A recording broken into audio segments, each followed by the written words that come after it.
is Jasmine Jones, and I am a licensed clinical social worker. And you are now watching Black Girl, a Therapist in the Wild. And today's episode that we are reviewing is another, I think it's it's 1998. So a 90s rewind. We are reviewing Wild Wild West. Of course, you know how to do it. I had to do it. I don't care. And we are sipping on Sprite and absinthe. How y'all doing? So, I was thinking about this movie after I did. I was gonna say Blackula, y'all. Vampire in Brooklyn, and I was like, I want to do Wild Wild West. I remember the movie, but it's like I need to refresh myself. So like I watched this movie again. Oh, this is a good ass fucking movie. Like, and this nigga had like famous people in it, like Selma Hayek. Even the music video, he had Babyface, all sorts of niggas in this shit. This was a feature film, y'all. This movie was an hour 46 minutes. You could tell that they put work into this bitch just for it to fail, and for him to say over and over multiple times throughout the years that this was the movie that he hated. And I just no, because it's giving Black Western, it's giving steampunk, it's giving, like Indiana Jones hijinks and adventure vibes and shit. And we even got to see a little dick and balls in the beginning, y'all. This was a good ass fucking movie. Care what you talking about. Anyways, so this movie is about Will Smith's character James West and his little partner Artemis and shit, and they trying to stop this one nigga from like taking over America or some shit. But it's like some steampunk shit going on, because they got these mechanical things that should not have existed back then. So I've just been saying that they're in another dimension where technology was somewhat thriving earlier than it did in this dimension, but slavery still existed. So we start the movie off with Jim West getting some ass from Fancy from the Jamie Foxx show in a water tower. And I was just like, that's so unsanitary. People have to drink that water. But anyways, he's getting some ass from Fancy, and then he's also working because he's trying to follow this dude called Bloodbath McGrath. And this nigga, he's following him because he thinks this nigga was a part of like this massacre in this black town. And come to find out later in the movie, his parents were in that black town, and he got split from his parents during slavery and moved to like a different plantation. So like his family was killed in that town, and so he got like a whole vendetta. It's not just black people getting killed, but his family at the same time that he got split up from as a child, and he could have reunited with after slavery. Some bullshit. Anyway, so he's trying to have sex while also trying to keep an eye on what Blood Draw McGraw's people is doing. And basically they transporting some boxes into a carriage or into a stable or some shit. So he's trying to watch them, and they horse run into the water tower. And so the whole water tower fall. And as you watch this nigga fall out the water tower, there is a clear shot of at the very least some balls. And it was magical. No, because you don't expect to be given gifts like that when you watch a movie like, oh, I got to see some dick and balls. And, of course I had to pause it and like, yep, that's at least some balls right there. No, because I think this was marketed to like kids and shit. But I did not mind at all. And I think as a kid, I remember seeing a hint of it, but like, I was just like, no, that wasn't his penis. So as he falls out the water tower and gives us a glorious display of some dick and balls, which was a nice little distraction, he like started shooting these niggas and shit, and then like puts his clothes on and gets out the water tower and to go follow Blood Draw McGraw to the whorehouse and shit. And he's up in there, getting prostitutes and shit with everybody else.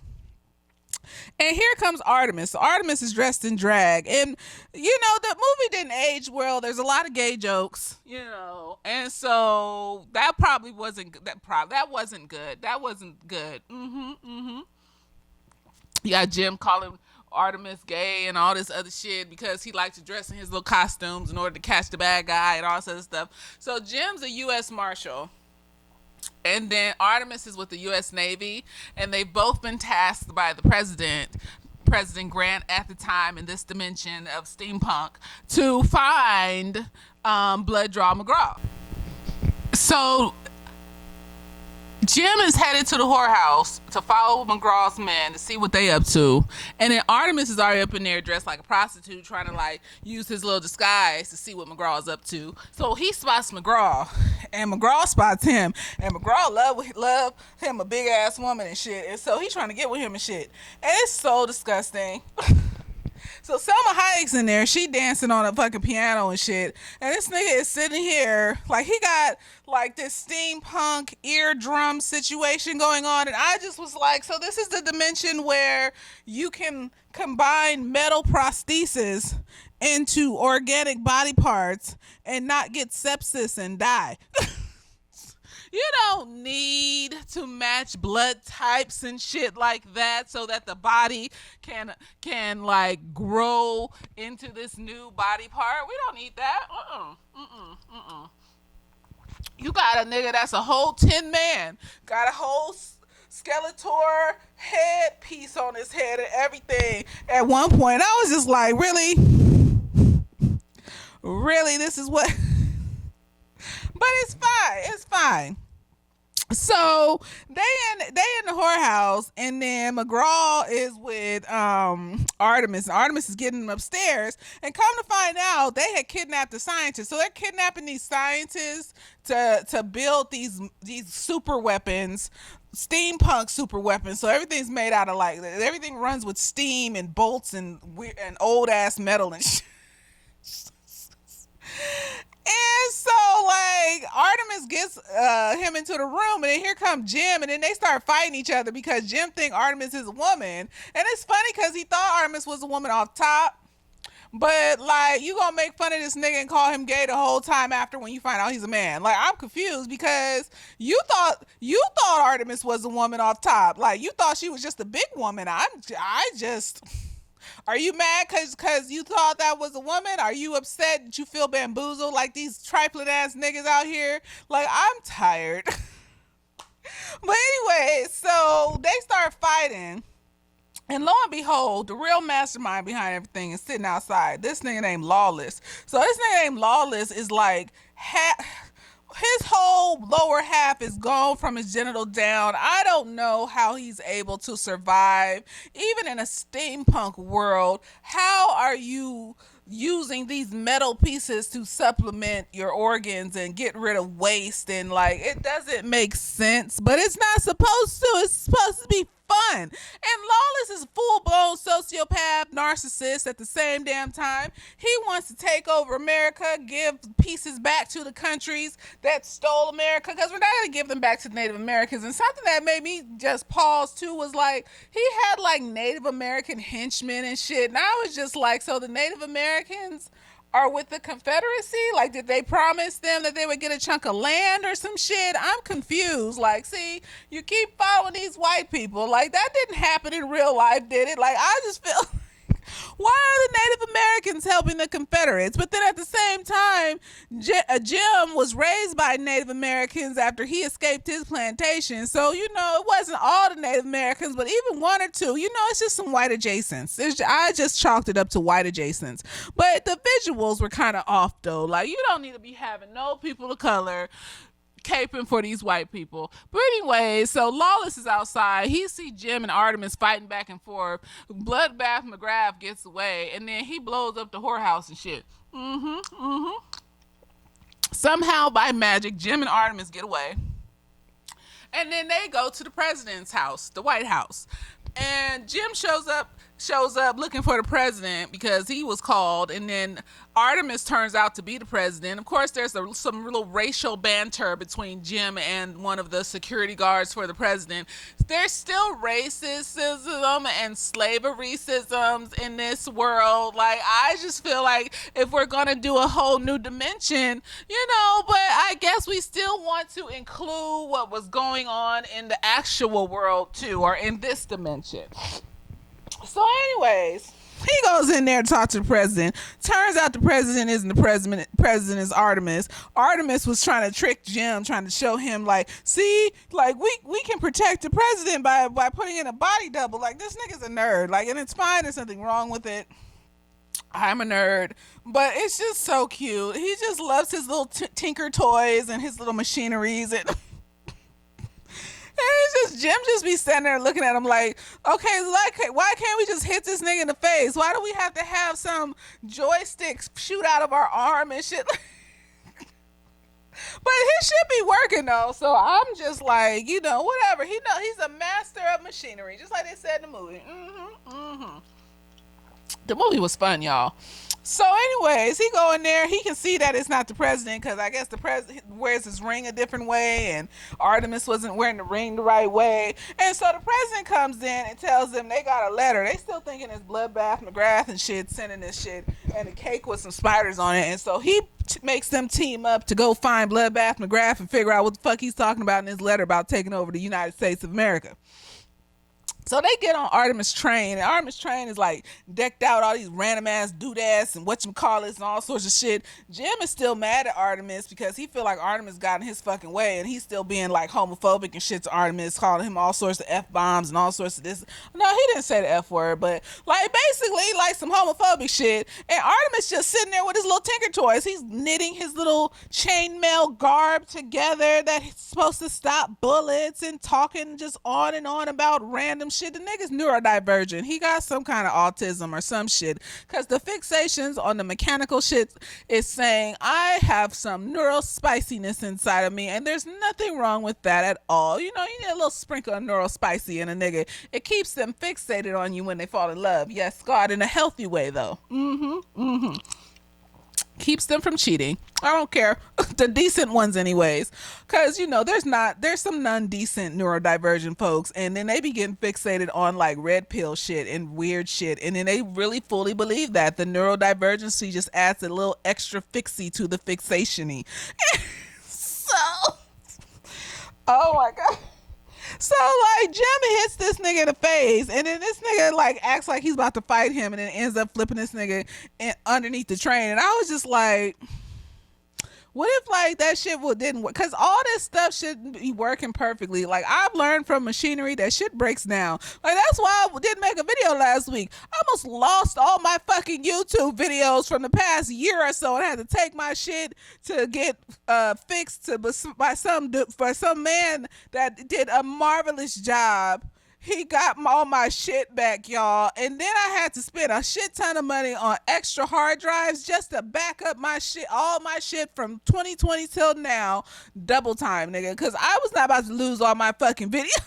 It took me days to sit here with this computer on, sucking up all that shit and putting it into various different hard drives after I almost lost that one hard drive. Some bullshit. So mechanics do not work properly.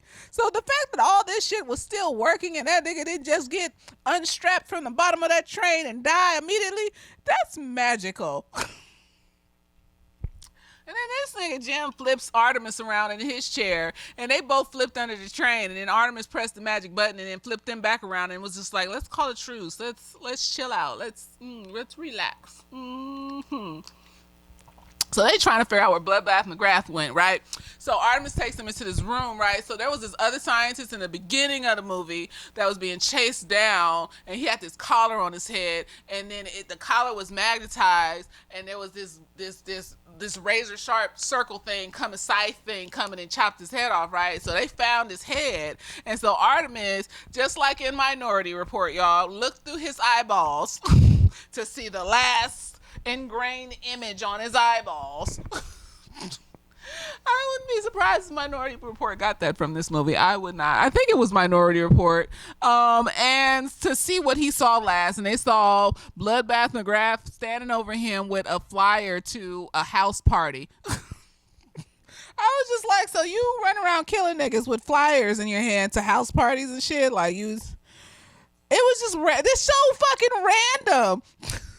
And so, like, they find out that the house party is in Louisiana and it's at Lovelace's house. And so they go to Lovelace's house. And then, like, Artemis want Jim to wear a costume. And Jim's like, I'm not wearing no fucking costume. I'm going to go in there, guns blazing, da-da-da-da-da. And I was just like, I mean, it worked out, and they let him in the house. But if we really gonna bring up slavery and racism right after slavery, nigga, you would have been shot at the door. I'm confused. These are Confederates in Louisiana right after slavery. Why do you think you could just walk up in there and just, with your swag and your capability, you cocky motherfucker?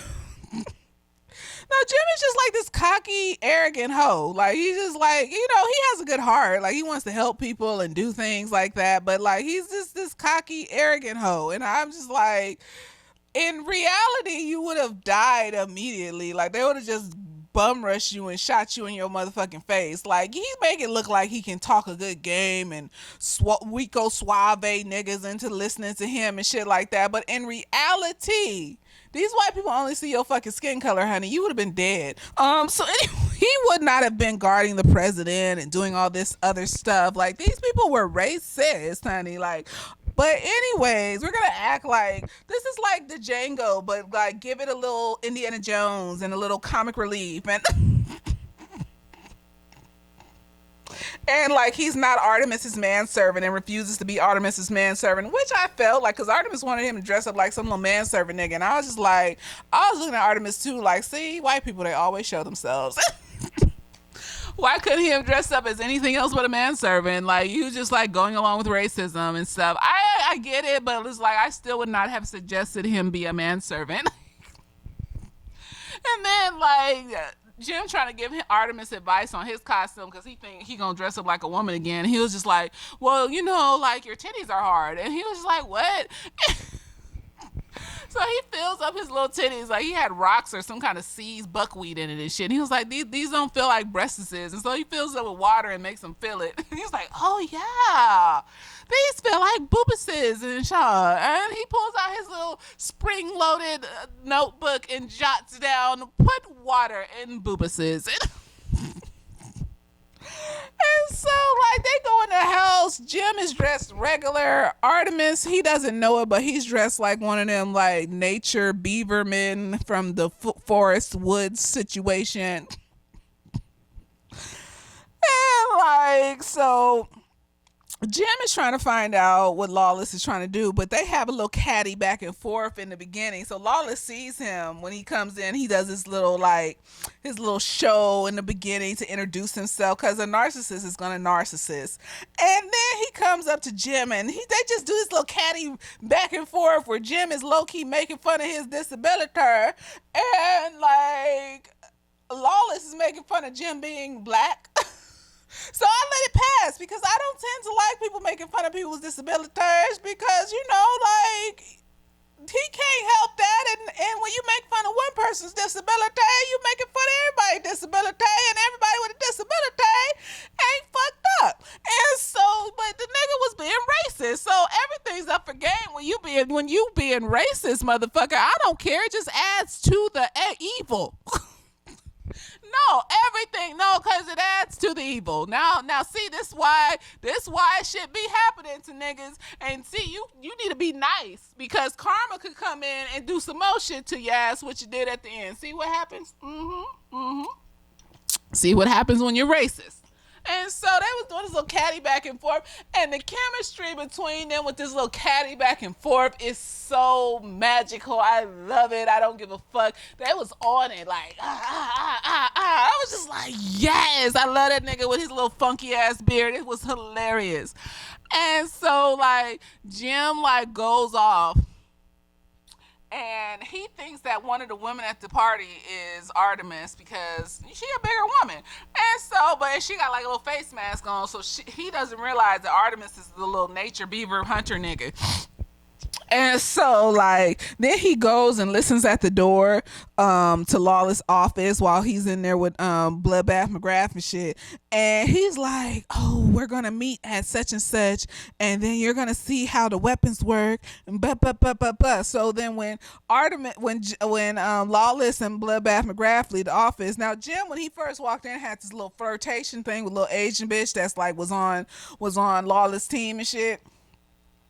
And she was all up in his face. So this comes into play because he go into the office and he's trying to do like a little graveyard rubbing on the fucking paper that they drew the map on because Bloodbath McGrath had put the map in his pocket, right? And so he trying to do a little graveyard rubbing on it so he can see like where they about to meet at. And here come little Asian bitch trying to fuck him. But then the paintings are Harry Potter paintings but with real people in them. And so the real people, while she trying to fuck him, come out and try to kill him, but he sees them in his peripheries. And he kill all them bitches and they all fall out the paintings. And I was just like, I wonder if that white bitch got this from no, because she's a transphobic hoe and I'm tired of her. She just keep opening and there's nothing we can do about it because she's wealthy. Like there's rich and then there's wealthy. She's wealthy and white, and every time a nigga buys a ticket to Universal Studios, she gets a little bit of change. And that's when you get to a place where your money makes you so untouchable. And she can just come out here and say whatever the fuck she wants. Nobody is gonna let go of Harry Potter, and she knows that shit. Like a good chunk of people have let go of Harry Potter just for principle's sake, but like it's our childhood. It's nostalgic. A lot of us are probably going to watch that shit in secret when they do the television show on HBO Max. Some of us that are against her are probably just going to watch that show and not tell nobody. Like when the video game came out, a good chunk of niggas didn't care that she was transphobic and was just like, and then people come out and they be like, here are books that you can read that are Harry Potter-esque but without the transphobia and the deviltry. And you're not gonna make me recapture my childhood with these newer books, honey. That is a feeling of nostalgia, just like in Inside Out 2 when nostalgia came up from the stairs and was hobbling along, and you can't recapture that as an adult. The first time you picked up some shit that stuck with you for the rest of your fucking life, that you molded a good chunk of your life after, yes, it's wrong, and no, I don't like it, but it's in my fucking nervous system. And I try my best to call that bitch out every time I see her, every time I hear some shit about her, and I try my best to not. I haven't watched the Harry Potter movies in a minute, but like, will I go to Universal Studios and get on one of them Harry Potter rides and drink the butterbeer? See, that's how they be brainwashing us. They be brainwashing us with nostalgia when we're children. So it's hard to unravel that shit in our minds. I'm a work in progress, okay? I'm not saying it's right. I'm not saying it's right, bitch. I'm just saying that it's hard. And it's going to take a long time for me to let it go. So leave me alone. So anyways, you got niggas falling out of paintings and it's just random shit. And I was just like, why did no one like this? Because white people don't like to see black people being weird and random and awkward and crazy and fantasy and sci-fi and shit. They don't like it. They don't like to see us outside of the box that they put us in their head. That's why they bomb Tulsa and all them other little towns that we try to create and be human beings in, because they cannot imagine us as human beings outside of that box. That's why they get mad when we cosplay as Asian characters. So they're not even white people, like they're Asian characters. So the white people cosplaying as them, if your logic is gonna stick, you are appropriating and doing shit too. I'm confused. Because they can't stand. That's the mark of the abuser. We're in an abusive relationship. The whole entire world is an abusive relationship with white supremacy. And so our knee jerk reaction is to bow to white supremacy and be afraid of white supremacy. And until we let that shit go, we are going to knee jerk in it every single time in each of these fucking countries. That's why, even though East Asia was never colonized by white people, even though the Japanese did what they did and copied white people, they still got this standard slightly of the white is right. And it reaches far and wide. And it's fucking exhausting and I'm tired. But like, he comes out the office and he's trying to find Artemis, and so he goes up to the woman that's not Artemis, starts dancing with her, calls her ugly. And then was like, oh, I'm gonna go find Lawless and Bloodbath and Graph, and you could be here dancing, and then said some homophobic shit, and was like banging on her titties and shit, like, oh, and these look great. And this bitch reared back and slapped him in the fucking face. And then here come Artemis in his beaver hunter suit, talking about hang him with his fucking rope. And I was like, once again, I know it was to save him, but at the same time, it's it's triggering. I don't care what you're talking about, honey. Anyway, so they all go outside to hang this nigga from a tree. And this nigga standing up here peacocking, talking about how, like, you are all a great people. And I can understand why you would want slaves. The great rednecks, red means passion and neck. Well, I was just like, well, neck holds up the head, so it's a passionate mind holder. But he couldn't come up with nothing, so and what I just came up with sounded dumb. But anyway, so like, they don't end up hanging him. Like, here come Artemis rushing through. It gets Jim, and they all headed to the little meetup place where Bloodbath McGrath and Lawless is, right? So Lawless and Bloodbath, and then Rita, Selma Hayek's character, Artemis rescues her. So come to find out later on, like, her husband was a scientist that was kidnapped, but she told him that was her dad or whatever, for whatever reason. But like, she was up in there trying to find her husband basically, and she got locked up in a cage because Lawless, I don't know what type of sexual deviancy that man has with no working penis, but people with disabilities enjoy sex even if they stuff ain't working down there like that. And so I can't judge that motherfucker, but it needs to be consensual. So that's what I would judge him on. It's not consensual to have some bitch locked up in a cage when she don't want to be locked up in a cage.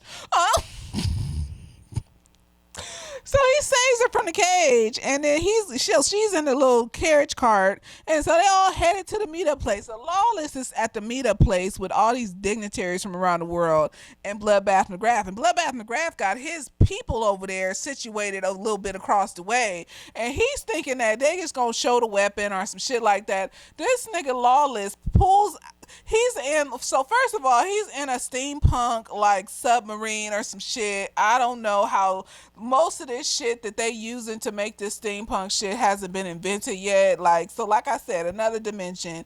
And like, so he shows the weapon off and kills all the Confederate niggas and shit. And Bloodbath McGrath is like, how could you do that? And come to find out, Lawless is mad because he made this weapon, this tank thing that shoots AK-47 bullets and fire out of it and shit. And he's mad because General Lee surrendered. Like, the Confederacy surrendered, and he lost his fucking bottom half after he made this shit. And this nigga had the audacity to surrender and shit when he made this shit that could have killed all them niggas. And he was just like, see, so I'm gonna sell the land pieces back to the niggas that first owned it, the countries that first owned it, and I'm gonna have my little piece of land, my little piece of paradise and shit. And I'm just like, what about all the people living on, what, these white people don't care. They killed off the Native Americans and shit. Like, they killed off a good portion of them. They're still here. I'm just saying, they just almost genocided the whole, the whole ethnicity, the whole race of people and shit. They almost did that shit. So, and this was back before they even had AK-47s and shit. So let me shut up. So, anyways, he shoots General McGrath, and then he goes off, and then here comes Jim and Artemis and Rita, and they're just like, what happened? Oh my gosh. And that's when Jim tells his whole story about how the town got shot up and all this shit happened and blah blah blah blah blah. And so they find General McGrath dying on the side of the lake and shit, and he's talking about how it was all Artemis. Oh, excuse me. It was all lawless, and he was behind it all because everybody thought it was General McGrath, but it was not General McGrath. It was lawless and shit. So they decide to get on the train, and then Rita knows some stuff because she telling him that's her dad and shit, the scientist they kidnapped. But like Jim is like, no, you can't come with us because she want to come with them to save her dad. And she was like, well, I know some stuff and I won't tell you unless you come with me. And Jim was like, no, like you gonna tell me and then you gonna stay here because we don't need this distraction. And so like she tells them, they get on the train, and then Artemis is mad because now he like Rita, he want to be with her and shit. I was just like, and he looked all sad at the end when he found out that was her husband and shit. I was like, oh, poor man, poor Artemis, this poor little nerdy man. He deserves love too and shit. So they get on the train. They making plans to try to figure out like how to find Lawless and da da da da da. And like Rita is stowed away on the train. She climbed the top of the train and she falls to the ceiling while Artemis is talking and shit. And he's talking about her and all her titties and her ass and shit. And I was just like, he's smitten with this woman.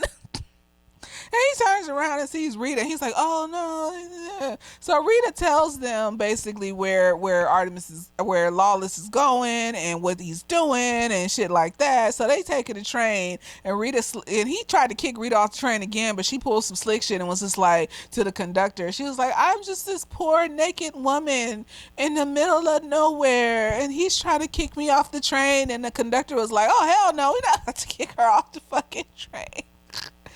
And so they go in on the train and try to find Lawless, and they find him, and basically this nigga like hooks the train with his train, and hijinks ensue. Like whatchamacallit gets under the train, Jim gets under the train, and then goes to Lawless train, and hijinks and adventures ensue. And then Lawless, they get on the train, and then he gets back on the regular train. And this part pissed me off though. Like Rita and Artemis was hiding in a closet, and this bitch, she heard Jim come on the train again.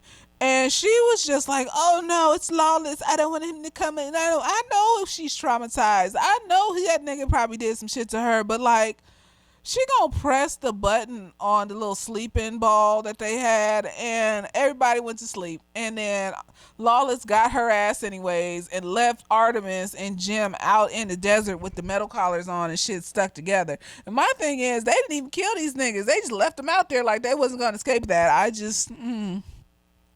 We're not actively killing the people that are chasing us. Like, if I was a bad guy, I'm not even gonna sit here and tell you the plan, the plot, the story. I would just shoot you in the face. We're done. No, because if we're gonna criminal, do it smartly. Do it smartly. Like, I've seen enough movies to know that we don't need to be standing around peacocking and telling the fucking superhero all the stuff about what's gonna happen and what we're doing and shit. Like, for what? So, anyways, Jim and Artemis is stuck in the desert. They somehow hijinks ensue again. No, that's what adventure movies are to me. Like, when they're not being personal or like expressing emotions and shit, the adventure parts are just hijinks. Hijinks ensue. They get the collars off, and now they're in the desert, like trying to figure out where Lawless is going and shit like that. And Jim tells a story about how his parents died, and he's sitting up there eating lizards and shit in the desert. And girl, why have I been binge watching Naked and Afraid? I am on season 6, and these white people are fucking disgusting. No, why would you watch this? And the thing is, it's season 6. This shit goes to 17 seasons. So why would you sit and watch 5 seasons of this and want to be on? And they don't win money. They're sitting in the woods, in the wilderness, naked. and they only got like two tools, and it based off what they decide to bring, and one tool based off of what the production gives them. And they'll bring like a machete and like some magnesium fire starters and shit, and now they gotta like hunt and naked. These motherfuckers gotta build shelters and shit, and they getting bit by mosquitoes. Like, you know how many times some bitch got bit on her asshole and had one of the niggas look in her asshole to see if it was a tick on her anus? They getting worms and shit, girl. Like eating raw, like eating fucking bugs and shit, and lizards, and getting worms and shit. And like, I'm just fascinated. Like, why would you choose this? You don't win any money. You win no. At the very least, they could give them $100,000. At the very least, they could give them something. I googled it, girl. They give them like maybe a few thousand to come back home with one. But the thing is, you're choosing this. You've seen all these seasons, and you're choosing to come home. Or you're choosing to go out into the wilderness and cook wild animals and skin animals and do all this dirty shit. It's my new fixation. Like, I am fixated on this shit. I am fascinated and fixated. Like, what mental health instability do you have to torture yourself? Is this a kink? I feel like it's a kink. One dude went like whole sociopath and went crazy in the woods and started talking about how he wanted to hurt himself and his partner. It's like a man and a woman, a cis man and a cis woman out in the wilderness naked. I'm waiting for somebody to get raped. Sexually assaulted, something grazed wrong. None of that happens. They pick decent niggas and shit, but it's just like insanity. It's insanity, and that's what that shit reminded me of. I'm just like, ew. And I just feel like I'm on season 6, so don't tell me, but I am sitting here praying to God that I do not see a dark-skinned black woman on this motherfucker. Like, if you see a biracial woman, it's kind of like you just gotta be like, well, maybe she had like a white mom or some shit. I've seen two black niggas, two black men on this motherfucker, and I was just like, well, maybe, I always be saying like black men are like the white man's accessory and shit. Like, if they need a token to fill in, they will always pick the black man, and the black man will happily go along. Not all, some, but they're more likely to go along with the bullshit and foolishness and shit of white people just to fit in and belong and to pretend like the racism isn't happening. And so I was not surprised to see the two black men being off in the wilderness naked with these white bitches. One of them was like so nice and gentle to this white woman that was like literally going off on him because he told her, do not drink the creek water until we make fire. I don't care if I'm on a tangent. Fuck this shit. He told her, do not drink the creek water till we make fire and are able to boil the water. This is like the first fucking day. This bitch goes, well, I'm thirsty. And she says, I'm going to take a chance. And she drinks the creek water. It starts coming out both ends, girl, and then she gonna get mad at him because he was trying to give her advice, and then she started feeling like he was telling her what to do because she was a woman and shit, and he was just so gently just like, I'm just trying to help you. And I was just like, let there be a black woman. Would he be that gentle? Would he be that gentle and that kind? I mean, and even when he snapped and started getting a little attitude and shit, he was still gentle and kind with the attitude. He wasn't cussing her out, and I was just like, see, the white man's little accessory. I don't care. So that's what that shit reminded me of when they was eating that lizard out in the desert. And then Artemis was just looking at Jim like, ugh. And then Jim was like, you want something? Artemis was like, no. But in reality, like, they probably hadn't eaten for a minute, and so in reality he probably would have ate some of that lizard. Why now every time I see like meat and shit, I be like, yeah, I need some protein. Because in the show, like, They really tells you how much you need fucking protein. Like they be eating nuts and berries and shit, and then still their body still falling apart because they ain't got no fucking protein and shit. And then why is vegetarians and vegans going on the show not assured of the fact that there may not be protein options in vegetables and fruits and nuts and berries and shit in the woods? They're not assured of that. So why would you go on this show knowing, and then you gonna sit up here talking about I'm not gonna eat meat? And then they be the ones falling apart, sick, and all sorts of. And then eventually they eat the meat for the most part. This one dude was out in this like in these dunes and shit, and he found like some plant that had protein, and he was just laying out in the shade eating the plant for the most of the time. And the bitch that was with him was mad because she was working hard in the hot heat to build the shelter and try to find meat and shit. And it was just like, why don't you just do what this nigga's doing? He's relaxed. And so now every time I be eating meat, I'll be like, I need protein and shit. Nigga, it keeps your body alive. So anyways, they in the desert, and then Jim tells a story about his, family and how he was raised by the Native Americans, and that's how he knows how to hunt and catch and set a fire in the desert. Why when I saw the fire, I was like, I wonder if they used the bowstring or if they had a cube of magnesium. Girl, I've been watching the show too much. Yes, I have. I don't care. So they wake up and then they walk in the desert and they just happenstance upon, Lawless's private train track. And while they were at the fire, Jim sees this wasp hovering over this spider, and he was telling Artemis about how the wasp is gonna like impregnate the spider and the babies and eat the spider from the inside out and stuff. He was just giving some nature facts and shit, and so that stuck with Artemis, right? So that's for later, right? So like they find Lawless, the train Lawless stole, and then they find this giant mechanical spider and shit that he built in 1850. 1860, so 1870. It was before anything. They ain't even got that shit today, nigga. I was just looking at this shit like, okay, we are going to expand our mind and truly just roll with it, because steampunk dimension is cool. It's cool. I wouldn't want a metal prosthesis attached to my bones and meats. But they living the life and shit. Like we're probably gonna kill the ozone layer faster than in this dimension because. But it's a vibe. People be dressing like steampunk. They be cosplaying that shit and everything. So, it is what it is. And so, they find this nigga in this giant spider, right?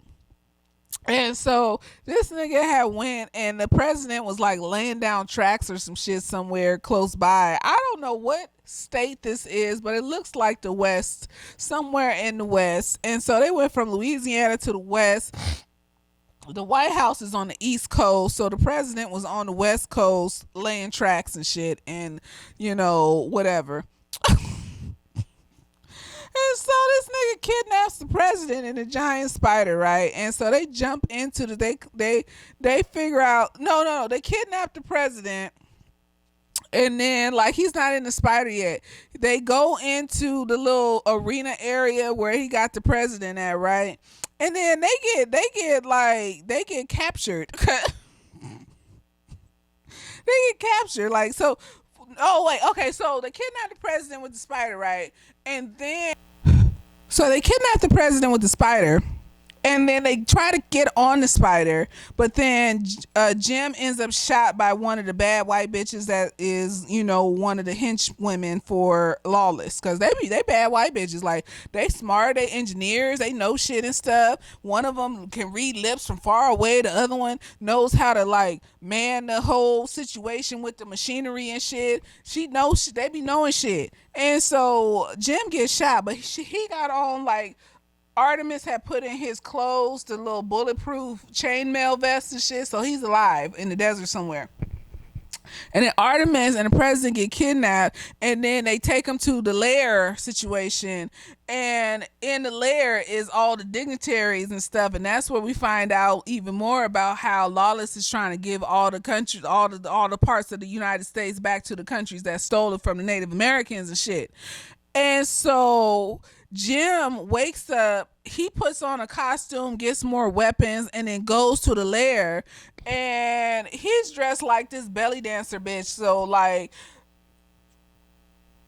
what is his name? Lawless don't know that it's Jim at first, and when he had on the veil and shit, I was like, look at Willow's eyes. Yes, she do got her daddy's eyes. That's so cute. And like he doing a little belly dance situation or whatever, and basically he gets the key from Lawless, and Artemis unlocks his cuffs and everything. And so, like, then, like, he presses a button wrong, and then the titties start swirling, and then fire comes out the titties, and that's when Lawless realizes that it's Jim.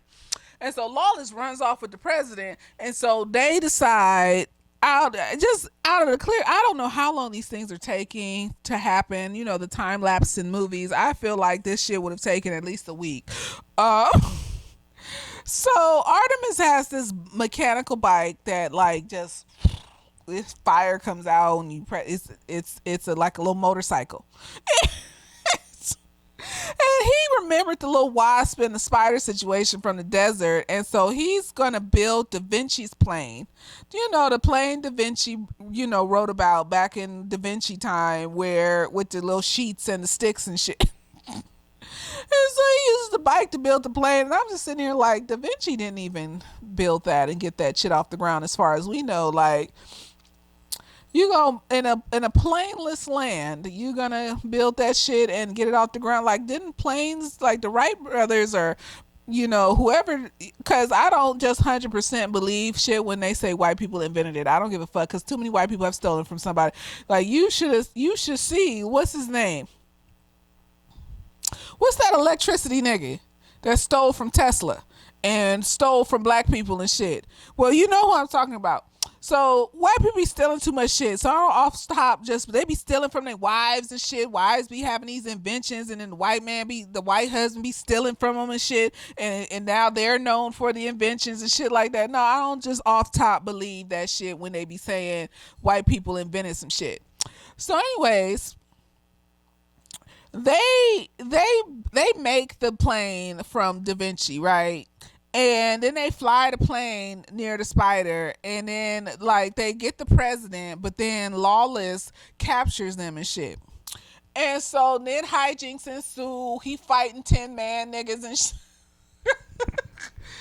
And then, like, he gets to the big baddie, to Lawless and shit. I mean, Lawless got this fucking 4-legged shit attached to his wheelchair situation. And I just, once again, just shock and awe. Just, oh gosh, this is interesting. And so no, but it's a good movie though, because it's like the most randomest shit you ever did see, and they made a blockbuster out of it, and it was fucking magical. Like, it's rare that they take some random ass topic and then make it into a block. And the only reason they did this shit is because it's Will Smith, and Will Smith is coming off of like Independence Day, and maybe like the first Men in Black and shit like that. And so he was at the top of his game and shit. So they went with this shit. And I'm just like, things that are so random that I wish would get made, like into actual funded blockbuster fucking movies and shit that they're not gonna do. Like, I would love to see this shit as a blockbuster. This is a good, and this nigga better not die in the name of Jesus before they finish this series. You know how many years it's been? There's like, I think 3 or 4 books, and this series is not done and shit, and he hasn't finished it, and it's some bullshit. And he's got these illnesses, like Clive Barker got some illnesses, he's old and shit, and I just, Lord, don't let him die, but especially don't let him die before he finished motherfucking Aberrat and shit, nigga. But there's so many books and stories and interesting things that I'd love to see made into blockbuster hits that they actually put money into and took their time to fucking make. So anytime I see some shit like that and they did it and it's fantastic, I'm be looking at niggas crazy when they say it's dumb. Like, why? That's not dumb. What are you talking about? Like, so no, I can laugh at it because it's so fucking random, but it's so entertaining. It's randomly entertaining, and you're not gonna change my mind about it. Like, you're not. So, anyways, like this nigga gets up on four metallic legs and starts beating this nigga down, talking racist shit, and then stomps on this nigga's forehead and steps on his face, and then here come Artemis with his little mini joystick gun and shit, and this nigga Jim is trying to shoot this motherfucker. And you can tell Artemis isn't a killer. He's not a killer. He's not, and it's okay. You don't have to be a killer, but don't be in this business if you're not. He's more of like offense. What is it where you just kind of like trap niggas, but you don't kill them and shit? He's one of them. So anyway, he shoots one of the little hydraulic situations that pump the gas, and so now this nigga Lawless is down, right? My thing is with Jim was why you let that nigga back up and get back in his wheelchair. I'm confused. This is a kindness you were showing to somebody with a disability that you want him to die with honor. Like, fuck honor. No, because people get caught up in honor and shit. No, I'm just gonna kill you. Like, I don't. No, because if you're gonna do it, then just do it. Like, that's why this nigga shot into the air and fucked up the spider and knocked both of them out the door. And then this nigga Lawless gonna tell Jim, like, because Jim is hanging off him while they hanging out the door. He's gonna be like, you may be black as night on the outside, but you's a yellow belly coward on the inside. And this nigga switched that thing off and let them both fall. And then he caught onto the Tin Man that was hanging off the side of the spider and shit. And I was just like, I wish narcissists and sociopaths wouldn't project their own issues onto people, because that's where you fuck up. Because you don't see yourself enough to recognize that you're the one doing that, and when you tell other people that they're doing the things that you're doing when they're actually not, that's how the spell is broken if they're strong-minded enough. Because over time you start to realize that I'm not doing any of these things. You're doing these things. And if you're strong-minded enough, you'll start to think about it, and you'll start to realize that you need to leave this motherfucker because he's got some shit going. And that's where he fucked up, because you're the coward, honey. You're not Jim. Jim is ready to die. He lost his parents. He's jaded. He has grief and trauma and shit. That's why he can't have a viable relationship with any of these bitches he's fucking. You know, he's going around soothing himself with vaginas and shit, you know. And so this nigga's on the verge of like suicide and shit. Like, he's sad and miserable and shit. Like, on deep down inside. I don't care what you're talking about. No, because if you gonna do some shit like that where you don't give a fuck as long as this nigga's dead, you been that way. You been that way. And that's why you so reckless, running into shit. Them adventure seeking niggas, that's what they be doing. They suicidal and shit. And they need that adrenaline rush. And if they die, they die. They don't give a fuck. That's self-harming. It's fun to have adventures, but not when you're not thinking it through and you're just doing shit. Like, fear is important. Fear keeps you safe from shit. It keeps you from walking down alleyways at 3 a.m. in the morning. Like when Will Smith was on that whole kick about I'm fearless and I live without fear. Like, so you're not cautious. You're not aware. You're just impulsive. You just do things and fuck the consequences. Like, fear makes you aware of consequences, honey. You need all your emotions. It's just when you lean too much into an emotion and you let it lead you, that's when fear becomes anxiety, and it becomes an anxiety disorder, and that's when you need help with it to rein it motherfucking back in. Like, you doing too much fear, you doing too much, nigga, and putting it right back at your side instead of in front of you, because all your emotions need to be at your side. They don't need to be in front of you, and some of them need to be a little behind you, like sadness. Like, nigga, I don't need to be seeing you all the time. So was just like, this nigga Jim is over here reckless and wild. Of course he doesn't give a shit, but you don't see him as an individual person. You see him as the box that you put him in your head, and that box is made out of your own personality and your own behaviors, and so you only see people through yourself.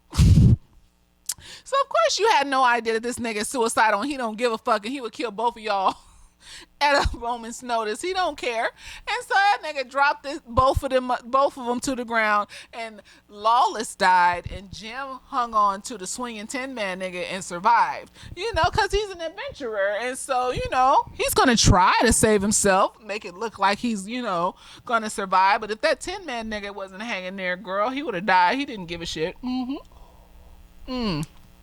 He may have planned ahead to do some parkour shit and saw that Tin Man nigga hanging out the peripheral of his eye, but still the risk is much greater than the reward. And I just feel like I probably wouldn't have taken that risk, not in that way, you know. Something else. There had to be something else.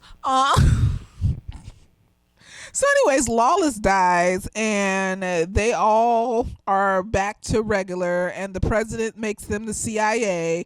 And I low-key wanted to be like, maybe this is like the origin story movie for the Men in Black. But then I remember, oh yeah, they have an origin story for the Men in Black. Tommy Lee Jones met the little alien people when he was a kid, and they formed the Men in Black and shit.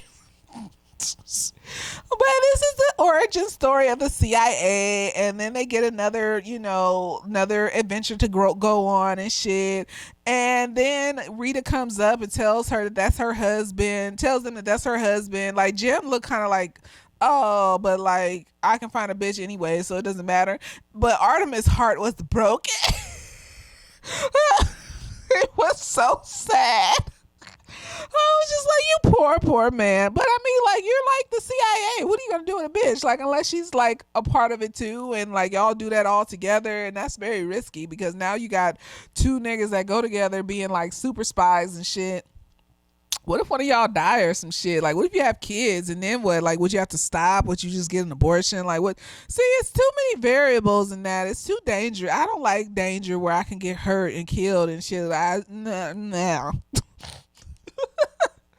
So anyways, and then they go off into the sunset like any little Western movie on their giant spider instead of their giant horse. And it's magical. Like, it's a Western, y'all. Like, but they made it funner than the boring. No, because my mom used to always, when I was a kid, like, she loved fucking Westerns. And I just, like, Westerns from, like, the 60s and the 70s. Just like how I like sci-fi movies and shit. She loved that shit.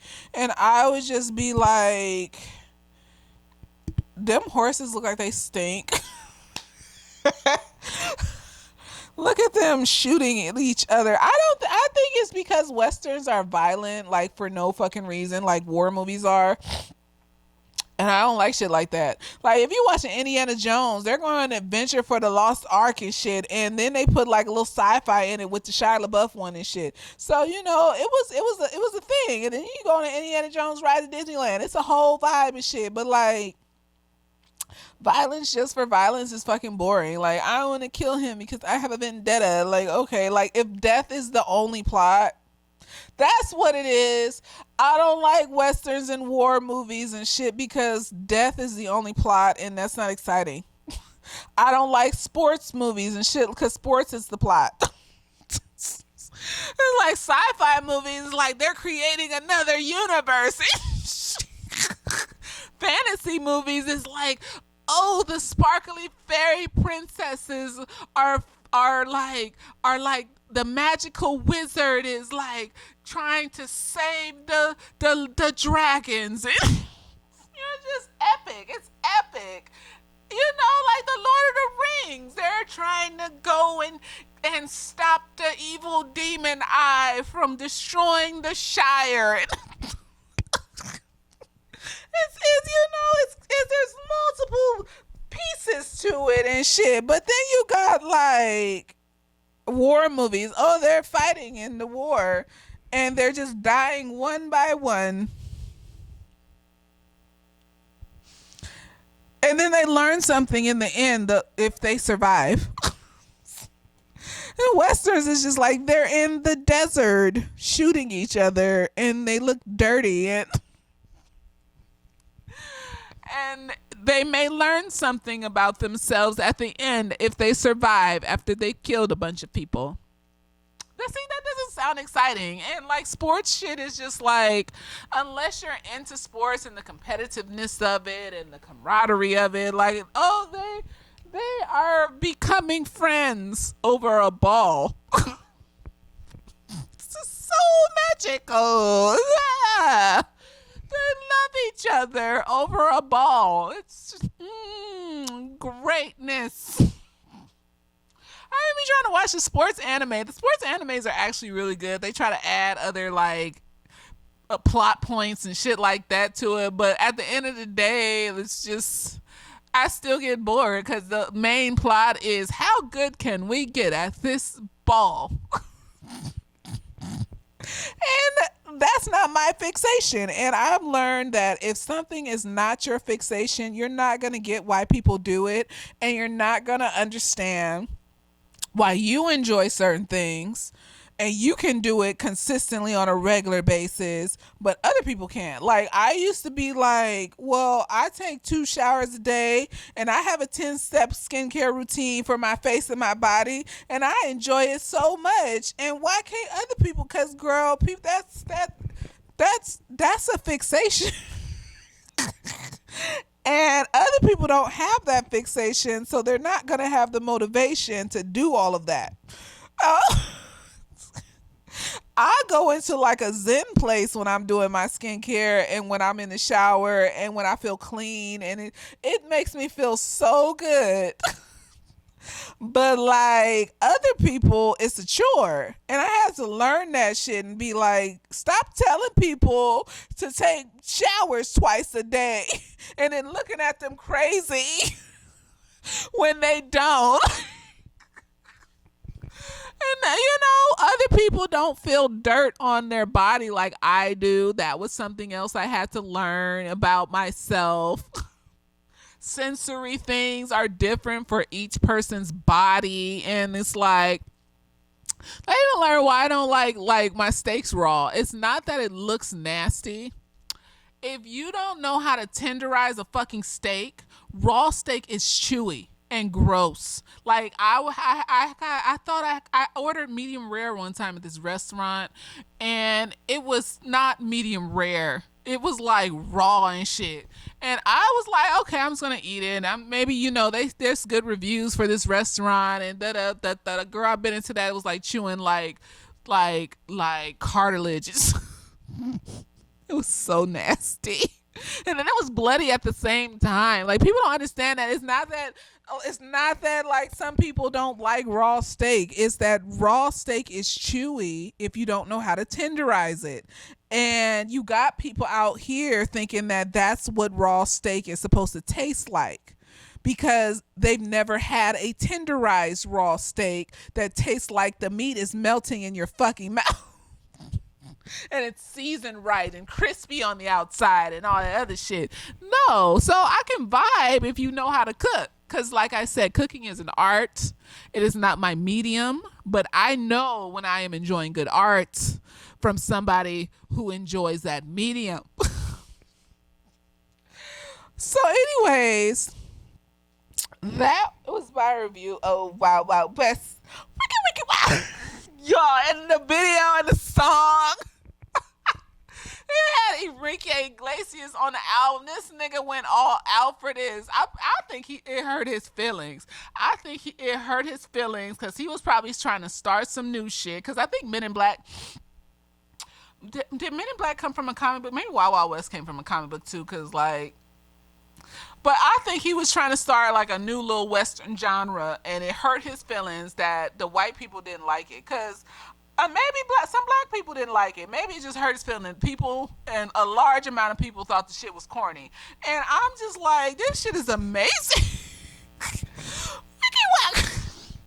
Wow, West Cisco was on the song, nigga. Demonstrate to the Wild Wild West, nigga. Oh, that was a good ass song. It was a good ass movie. Remember Will Smith used to make music videos for his fucking movies, and his movies were interesting and cool and funny, like Men in Black and Wild Wild West and all that other shit, like Bad Boys 3, all Bad Boys, all of the movies. Like, I wish he still made fun music videos for his fucking movies and shit. Like, maybe he's just old and sad now. You know, like, as you get older, if you don't check your mental health and keep your shit together, like, it bleeds out into everything you do.